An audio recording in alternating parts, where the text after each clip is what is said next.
together as we go on to the next round, and this is called Whose Side Are You On Anyway?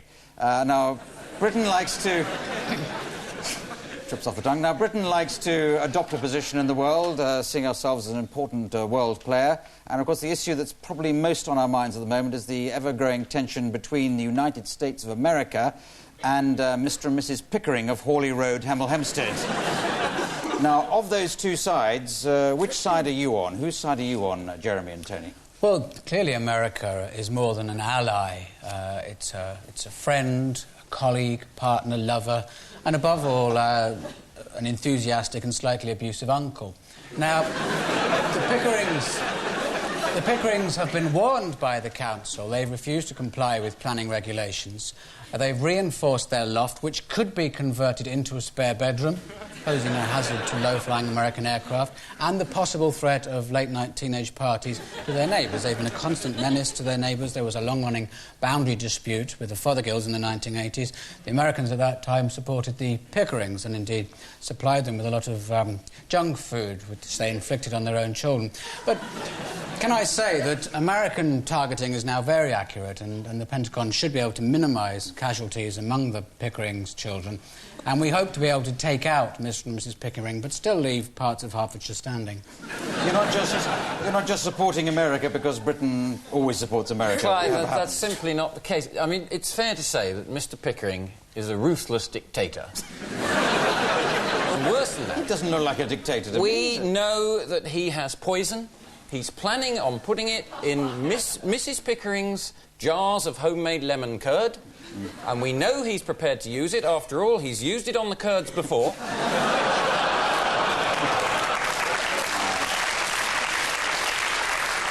I think you've just lost the election. If this is a repeat... No, you've had your say. The Blue Party. Who do you support? The terms for the US inspection were completely outrageous. The US president was demanding complete and total access to Mrs. Pickering. And... So you're backing up the Pickerings, so to speak? Absolutely. As is so often the case, this dispute is all about oil. In particular, a quart of Castrol GTX in the garage next door, which Mr. Pickering claims is his. And what President Clinton is doing is using this dispute to divert attention away from his problems at home, his Trousergate scandal. Yes. And, frankly, the sooner President Clinton lets the weapons investigators in to see what he's got, the sooner he can get back on the job. Right. I mean, Clive, I've had dealings with the US president when I was under Robin Cook, and I found his methods very hard to swallow, frankly. Yeah. We've tried diplomacy. It simply doesn't work with Mr. and Mrs. Pickering. The Secretary-General of United Dairies went round there to try and mediate. He wasn't even offered a scone. They used the old cups. They're just not taking it seriously. But these bully boy tactics on America's behalf, I mean, are surely wrong in every sense. The Pickerings don't have smart bombs. I mean, look at them. They don't even have smart clothes. All right, well, I think we've come to a stalemate there. You're sticking with the Pickerings, you're sticking with the America. Well, for now, we may change sides. All right. Oh, I'm sorry, I didn't realise you were Social Democrats. Anyway, let's do a vote now, which may have been affected by the answer to that round. So, do you support the Blues? Do you support the Reds? Press the appropriate button now.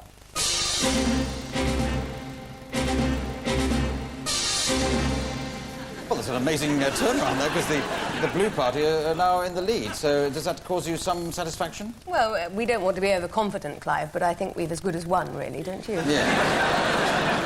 OK, now we're going to do a round called Speech. And, of course, it's an important part of any politician's armoury to be able to make up a speech and deliver a speech on whatever subject using whatever text. And what Jeremy's going to do is going to make a speech out of a biting treatise on the horrors of youth unemployment. Indeed, it's the seminal 1980s hit, Wham Rap. And taking the text, or the lyrics of that song, can you turn that into a convincing-sounding political speech? And we'll see how you go. If you're a pub man, or a club man, maybe a jet black guy with a hip hi-fi, Racial a stereotypes. white cook, tell this jerk to take a hike. There's something about that girl I don't like.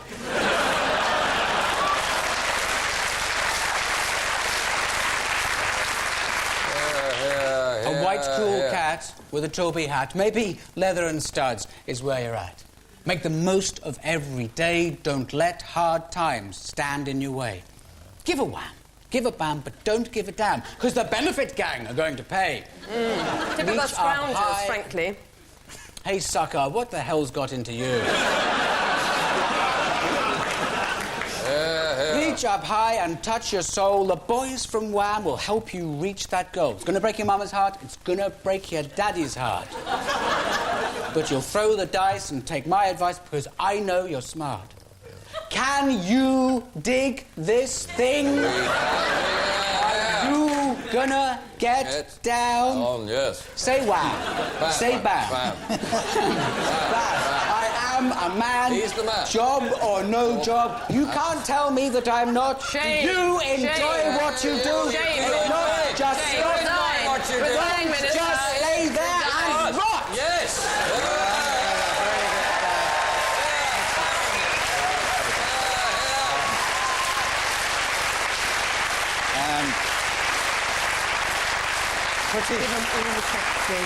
Pretty good performance there from Jeremy, and a very fine performance by Tony as Andrew Ridgeley, which is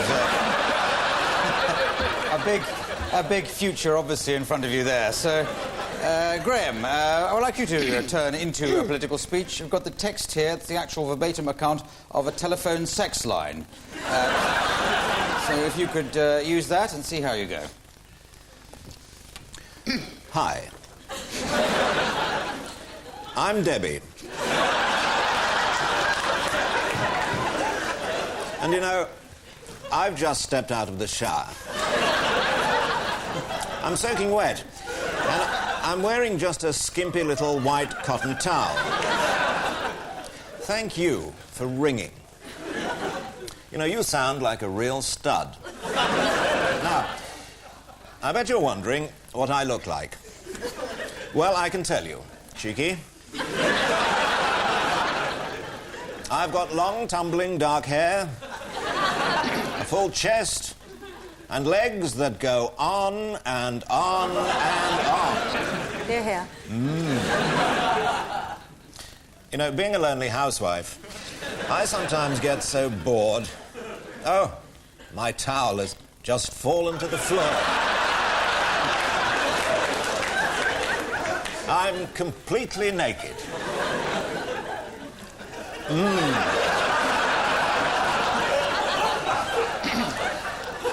But you know,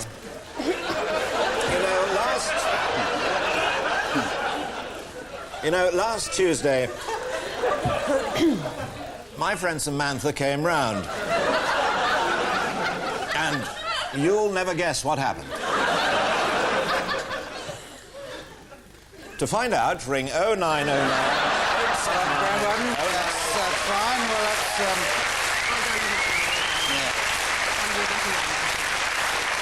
let's move on to the next round. It's called It's a Stick-Up.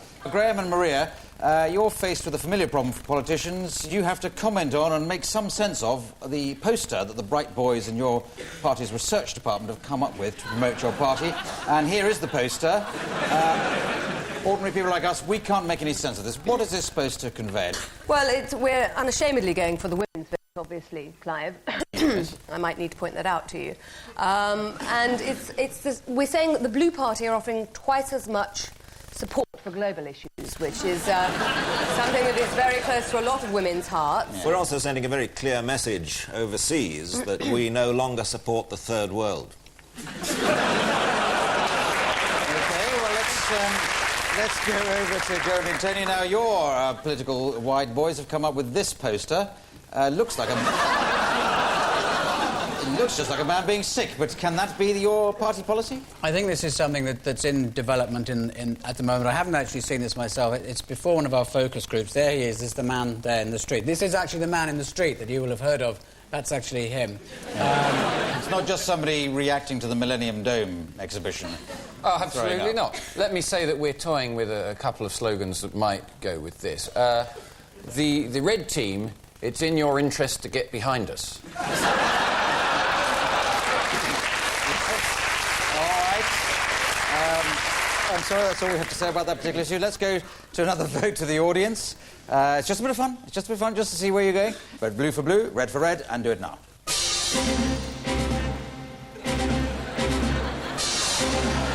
Well, there you go, and I can declare how exciting, 50 all.